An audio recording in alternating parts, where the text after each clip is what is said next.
आज हम लोग 12वीं कक्षा के कोर हिंदी आरोह पाठ्यपुस्तक के भाग 2 हिंदी साहित्य के भक्ति काल के शिरोमणि श्रेष्ठ कवि गोस्वामी तुलसीदास द्वारा रचित रामचरितमानस से उद्धृत लंका कांड से ये प्रसंग लक्ष्मण मूर्छा और राम का विलाप आज इस कक्षा में हम लोग सीखेंगे। इसमें जब लंका में जब लक्ष्मण को शक्तिवान लगा, मेघनाद द्वारा बाण चलाए गए, तो लक्ष्मण मूर्छित अवस्था में हैं और परम सेवक हनुमान सजीवन मुरी के लिए लाने गए हैं, लेकिन अर्धरात्रि हो गई है, विलम्ब हो रही है। प्रभु श्री राम एक सामान्य मानव की तरह वो अपने आप को आपा खो रहे हैं कि मेरे भाई ये मूर्छित अवस्था में है, ये कब इनको होश आए, कब वो चेतना आए।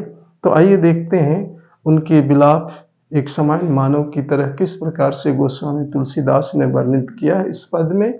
तो उस पद में ही देखते हैं कि सुत बीत नारी भवन परिवारा, हो यही जाहि जग बारहि बारा। अस बिचारी जिय जागहु ता, मिलयन जगत सहोदर भ्राता। जथा पंख बिनु खगति दीना, मनि बिनु फानि कर बरि कर हीना। गोस्वामी तुलसीदास लिखते हैं और मानो प्रभु श्री राम कहते हैं कि एक सहोदर भाई कितना हद तक, कितना वो सहोदर कितना उनके जीवन में एक लगाव भाई के साथ है। तो कहते हैं सुत मने पुत्र, वित्त मने धन, नारी मने पत्नी, भवन मने आवास, परिवार तो हम सब जानते हैं। ये सारे प्रभु श्री राम कहते हैं हो ही जग में, ये संसार में आता जाता रहता है, बार बार अगर खो भी जाए तो उम्मीद है कि ये फिर से प्राप्त कर सकते हैं। अस बिचारी पर ऐसा सोचकर जिय जाग हो ऐसा था।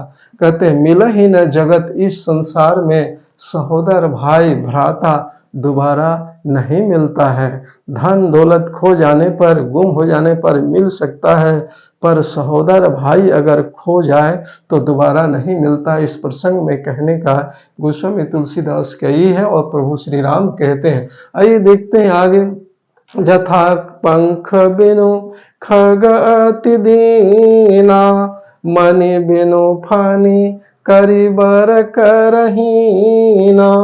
अस मम जीवन बंधु बिनु तोहि, जो जड़ जग जे देवहि मोहि। कहते हैं गोस्वामी तुलसीदास लिखते हैं, प्रभु श्री राम कहते हैं कि यथा मने जैसे पंख बिना खग मने पक्षी असहाय हो जाते हैं, पंख के बिना पक्षी असहाय हो जाते हैं, दीन और अंकिंचन हो जाते हैं। मणि बिनु फानि, मन की कहते हैं कि मणि के बिना सर्प जो नाग है वो असहाय हो जाते हैं। करिबर करहीना, करिबर मने हाथी, हाथी सूंड के बिना दयनीय हो जाता है। वही अवस्था असमम जीवन, प्रभु श्री राम कहते हैं वैसे ही बंधु बिन तो ही, बंधु भाई लक्ष्मण के बिना वो भी ऐसा ही असहाय असमर्थ समझते हैं। जो जड़ ये जो कठिन कठोर, हे देव ये नियति क्या हो गया, जीवाई मोहे मेरे भाई उठ जाओ, जियो, आगे सचेत हो जाओ, चेतना में आ जाओ, ये प्रभु श्री राम कहते हैं। अब कहते हैं कि मैं क्या मुख लेकर जाऊं अयोध्या, क्योंकि अयोध्या वन गमन आने के पहले मैंने लक्ष्मण की माँ उन्हें हर प्रकार से निश्चिंत करके मेरे साथ उन्होंने भेजी थी। आज अगर मैं अयोध्या लौट के जाऊं तो क्या मुख दिखाऊं। देखते हैं क्या कहते हैं। जयू अवध कवन मोहलाई, नारी है तू प्रिय भाई गवाई, बरुआ पचास सहते हूँ जग माही, नारी हानि विशेष क्षति नाही। वो स्वामी तुलसीदास कहते हैं, राम लिखते हैं कि जय हूँ अवध माने अयोध्या, मैं वनवास समाप्त होने के बाद अगर कौन मुंह किस मुंह लेकर बिना भाई के साथ में अयोध्या लौटूं, नारी हेतु लोग क्या कहेंगे कि अपनी पत्नी के लिए प्रिय भाई को मैंने मौत के मुंह में झोंक दिया, युद्ध के मुंह में उसको झोंक दिए, क्या कहेंगे। बरु अपजस, ये जो अपजस होगी यस्त जग माही, इस संसार में इसको किस प्रकार से सहन किया जाए।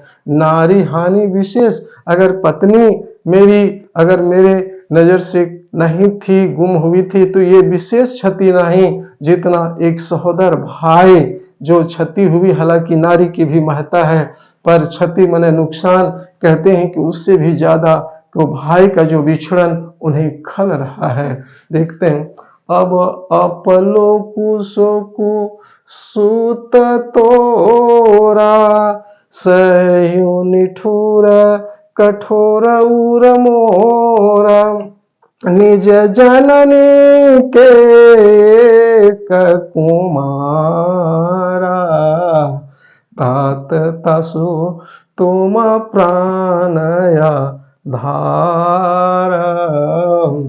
कहते हैं ये अपलोक, ये अफसोस, ये सोच, ये सूत एक तरह से छोटा भाई एक संतान के समान उनकी देख रेख करना था, पर ये सह्यु निष्ठुर, ये नियति, इसको आप किस प्रकार से, ये कठोर हृदय में इसको मोरा, मेरे हृदय में आप सह, इस अपजस को किस प्रकार से। निज जननी मेरी माँ, कहते हैं वो भी माँ, लक्ष्मण की माँ भी माँ थी, एक ही उनका कुमार, एक पुत्र संतान, तात तासु तुम, माँ के लिए तो प्राण के आधार के समान था, पुत्र संतान प्राण के आधार के समान था, और वो अब अचेत है, मैं क्या जवाब दूं, अयोध्या में जाके माँ को क्या मुंह दिखाऊं, अयोध्यावासी को क्या मुंह दिखाऊं।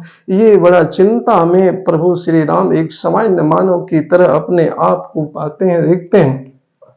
माँ ने सौंपी थी उनको, राम को, ये लक्ष्मण की सेवा करेगा, साथ में वन में रहेगा साले। सोपसी मोहे तुम ही गही पानी, सब विधि सुखद परम हित जानी, उतरहु का देव ते जाई, उठे किन मोहे सिखावहु भाई। सौंपी थी उसकी लक्ष्मण की माँ ने मुझे सौंप की गही, मेरे हाथों में पानी अथा मेरे साथ हर प्रकार के भला सुरक्षित समझ के दी थी, पर विधि में किस प्रकार सुखद सुख परम हित जानी कि हर प्रकार से इनका सुख होगा, किसी प्रकार की चिंता नहीं होगी मेरे रहते, पर उत्तर हूँ काव दे, मैं जाके उन्हें माँ को क्या उत्तर दूं, तिहि जाई के हे भाई, इसलिए हे लक्ष्मण उठो न, उठी किन और मुझे सिखाओ, हे भाई तुम तो हमेशा मार्गदर्शन करते थे, आज क्यों अचेत हो, उठो न और मुझे बताओ, सिखाओ। बहुविधि सोचत सोच विमोचन, स्रवत सलील राजीव दल लोचन, उमा एक खंड सोचर घुराई, नरगति भगत कृपाल दिखाई। बहुविधि, बहुत प्रकार से चिंता सोचते, चिंता से विमोचन, मोचन, चिंता को छोड़कर, कहते हैं सर्वत मने प्रवाहित होना, सलील मने जल अर्थात आंसू, राजीव मने कमल के दल, लोचन उनकी आंखें, कमल के समान स्वरूप प्रभु श्री राम की आंखें, जिसमें आंसू की धारा सर्वत्र सलील प्रवाहित हो रही है। उमा मानो भगवान शिव पार्वती से कहते हैं, ये प्रभु ये तो अखंड ब्रह्म है, ये प्रभु श्री राम, ये सोच रघुराई अर्थात श्री राम, ये नर गति भगत कृपाल, ये भगत के लिए ये नर गति पता है ये क्या लीला कर रहे हैं, भक्तों को ये लीला दिखा रहे हैं, जो एक सर्वशक्तिमान संपन्न त्रिकालज्ञ हर स्थितियों को ज्ञात पता होने वाले आज एक सामान्य मानव की तरह अपनी नर लीला कर रहे हैं। तो इस प्रकार से इस पद में हम लोगों ने देखा कि प्रभु श्री राम एक सामान्य मानव की तरह लक्ष्मण के अचेत होने पर वो विलाप कर रहे हैं। तो इससे संबंधित एक प्रश्न भी है वो पाठ्य पुस्तक में, उसको मैंने इसी में डाला है कि भ्रातृ शोक में हुई राम की दशा को कवि ने प्रभु की नर लीला की अपेक्षा सच्ची मानवीय अनुभूति के रूप में रचा है। क्या आप इससे सहमत हैं? तर्कपूर्ण उत्तर दीजिए। तो ये लगता है कि शुरू में ही असंभव कि एक परम शक्तिशाली, एक परम ज्ञानी और अनुभवी, और कहते हैं कि प्रभु श्री राम जो सर्वज्ञ हैं और एक साधारण मानव की तरह एक जो यहाँ इसमें दिखाया गया है एक तुलसीदास द्वारा कि एक सामान्य मनुष्य जैसे दुख में बिललाते हैं, दुख में जो अपने आप को पाते हैं इन स्थिति परिस्थितियों में, दशा और दिशा में, वैसा प्रभु श्री राम एक सामान्य मानव की तरह स्थित देख पाते हैं। पर ऐसा पता नहीं उनका एक शायद नर लीला हो, पर यह भी संभव है कि ऐसा होने पर ये अनुभूति गम ये जरूरी भी है कि जब एक भाई खोता है, एक भाई अचेत होता है, तो भाई की ये दशा और दिशा ये अनुभव गम होता है।